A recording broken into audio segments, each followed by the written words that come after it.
Welcome back to Just a Guy Reviews. I'm Matt Sula, and today's special presentation is one of my favorite movies of all time, E.T. the Extraterrestrial.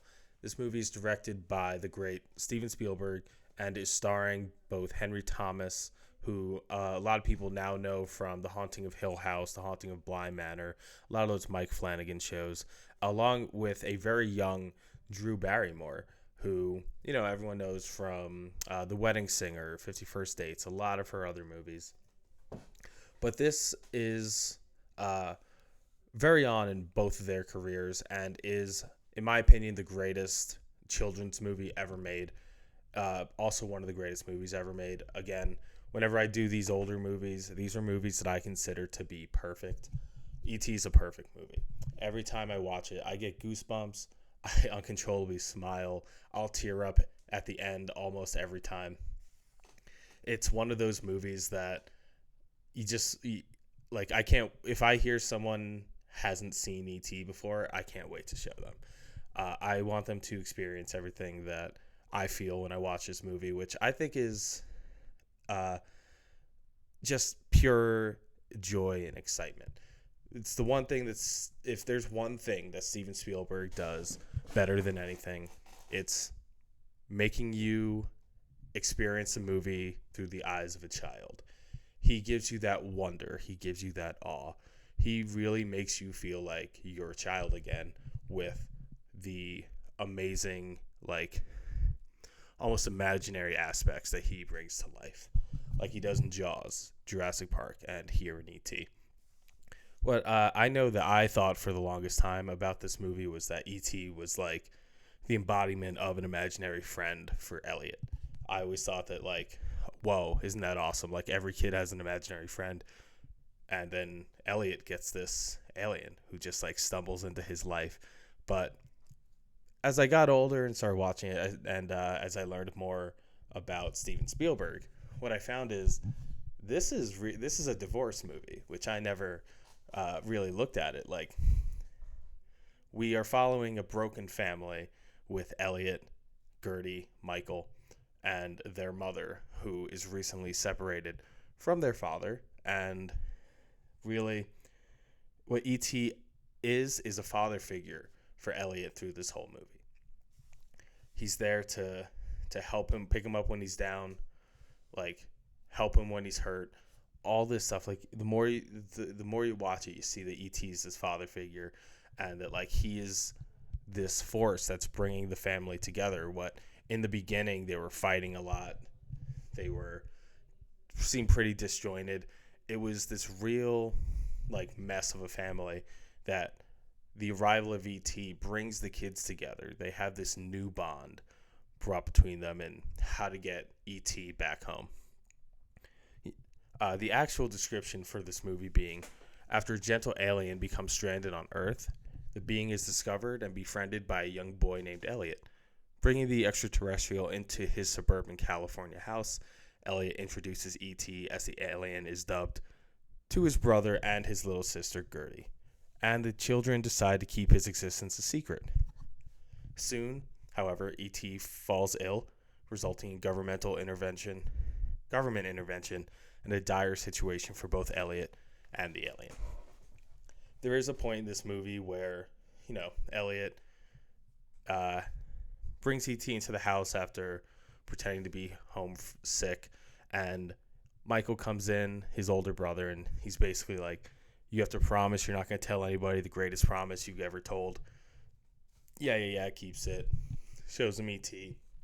Gertie walks in, and they literally say, as they say in the description, what do? We should call the police. We should do the dog catcher or whatever. And they're like, no, they'll lobotomize him or do experiments on him. Ellie doesn't want that to happen. These two have, within the first night, they have a bond, which first shows that, I believe Elliot yawns very early on. I mean, it's late at night. He yawns, but you watch him fall into his chair and fall asleep. You see E.T. getting sleepy. As we see with the plant coming up in throughout the movie, it's almost like a health bar for them. It's an indicator of how they're doing, whether the plant is alive and thriving or it's dying. This movie does such a wonderful job of showing you through the eyes of Elliot everything that's happening. That is that is really what makes this work, because if you look at it like, through the eyes of the audience, you can nitpick little things here and there. Why is there a cornfield in their backyard in California? Uh, there's the water, there's the redwoods, there's all this stuff that's not in the same geographical area. But because we're looking through the eyes of a 10-year-old, the world is so big, the world is so vast. It's such a great way to make you really see and connect with the character. And you really feel every emotion through Henry Thomas. This is the greatest, hands down, the greatest child performance in movie history. I don't even think it's a debate. It's Henry Thomas. And again, the brilliance of Spielberg, the way that he gets the best out of all these children, because there are not many movies that I enjoy where children are the main character. I think generally it brings it down a lot, but it works perfectly here. They shot this movie in chronological order because he wanted the kids to have this relationship with E.T. They say hi to him. They do all this, and then at the end, that's it. Like they're really saying goodbye to E.T. The emotions are real. Everything's real. I think I also believe that E.T. has the greatest ending of all time, with E.T. asking Elliot, come with me. He's like, no, and then he just flies off in his spaceship with all of his others, which does bring me to what I think is, like I just said, best ending to a movie. It's the best scene in this movie, which also goes along with the best line of the movie, which is the final 6 words of the entire movie. Come. And Elliot looks at him and goes, stay. And E.T. does the I'll be right here. I know everyone loves E.T. Phone Home. That's the real iconic, the real, that's what everyone says. But I'll be right here, every single time, getting goosebumps right now. Every single time. It's the best. It's such a fabulous ending. It makes you tear up. It really is great. If you haven't seen this movie, I really don't know if you even had a childhood. I think everyone should watch this movie. Whether you think the effect holds up, the effects of them flying through the sky, the puppet for E.T., the animatronics for E.T. If you can't get past that, you're a goner. I think. But the story is told beautifully, paced perfectly. If I'm pretty sure if you sit your kid down in front of it, they'll be mesmerized the entire time. Like the second they see ET, they're sitting down in front of that TV and they're not letting go. It's like Coco Melon nowadays. I don't really know what that is, but I know that's what the kids are watching, the babies. Should this movie have won Best Picture? I have not seen any of the other movies. Being the other nominees that it was nominated, first of all, but the winner, first of all, Gandhi, which that's just an Oscar movie. That's something they're gonna give it to. Tootsie, never seen. The Verdict, missing. I don't know any of them. I'll get to them eventually, probably, but as of right now, I know Gandhi is just a movie. It's a historical biopic. The Academy loves that shit, but no one's ever recommended any of these movies to me. E.T. is something that lives on in pop culture.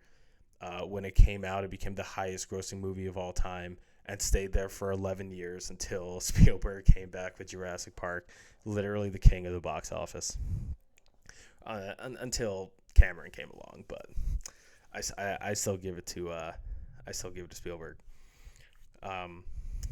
But I do think it should have won Best Picture. It is the most timeless movie from this year. I'm sure whoever is in Gandhi was great. I'm sure Gandhi was boring, honestly. But one of the things about this movie that I think is incredible is it was number 1 in the box office for, I believe, 8 straight weeks, 2 straight months. That doesn't happen anymore. You're not gonna find a movie like that again. That just does not happen anymore. People were going twice, 3 times over. I would have been there several times. I know of. I remember that when I was younger, I believe for the 25th anniversary. No, there's no way I would have remembered that. Yeah, 25th anniversary. I went to the theater to see it in person. Another one. It's nothing like watching that in a movie theater with a bunch of other people. It's just fantastic. This movie is 100 out of 100 for me. I mean, shit. Even when it came out, Ronald Reagan invited Steven Spielberg, like, "Hey, come play the movie at the White House. We'll watch it with you." Like, that's how big this movie was. That's how important it was that the president of the United States at the time was like, just come to the White House. We'll watch ET. It'll be great. And by all accounts, it was. But yeah, that's. I mean, I could go on for a lot longer, but I would just be rambling. I don't want to go over every scene because they all hit different. I do think if you just haven't seen this movie, you have to watch it. Show it to your kids. Just throw it on. Like, it's again, it'll make you feel like a child again. And isn't that what everyone's looking for? Just to feel like a child again. It's not even the nostalgia of it, but like everyone can remember having an imaginary friend. Everyone can remember those bike rides that they go on as a child. It's a perfect movie. I think everyone should see it. 100 out of 100. Even on Rotten Tomatoes, it does have a 99 critic, 72 audience, which I think is absolutely disgraceful. A 72 audience rating for this movie is disgraceful. I don't know who you people are, but you don't have a heart. You do not have a heart if you do not like this movie. But that'll be it for me. Oh, no, I'm sorry. One last thing. Once again, the greatest duo to ever do it. Steven Spielberg and John Williams. John Williams didn't even see the movie. He literally had the score, which was fucking amazing. He said, "Here, film around it." And Spielberg did. Who does that? No one gives the score and just says use it. I bet it's perfect. And it was perfect. He won Best Original Score. I think it's the best score ever made. Whether you want to put it against Star Wars, Jurassic Park, Interstellar, I just threw one in there that wasn't John Williams because you got to give it to somebody. If give it to anybody, give it to Hans Zimmer. In my opinion, like I said, greatest score ever. One of the best movies ever made. Greatest kids movie ever made. Greatest child performance ever made. And it's 100 out of 100. But let me know what you thought, what you think of E.T. Do you love it? Did it scare you as a child? Let me know. Be sure to like and subscribe the video, please. It really does help a lot. But that'll be it from me.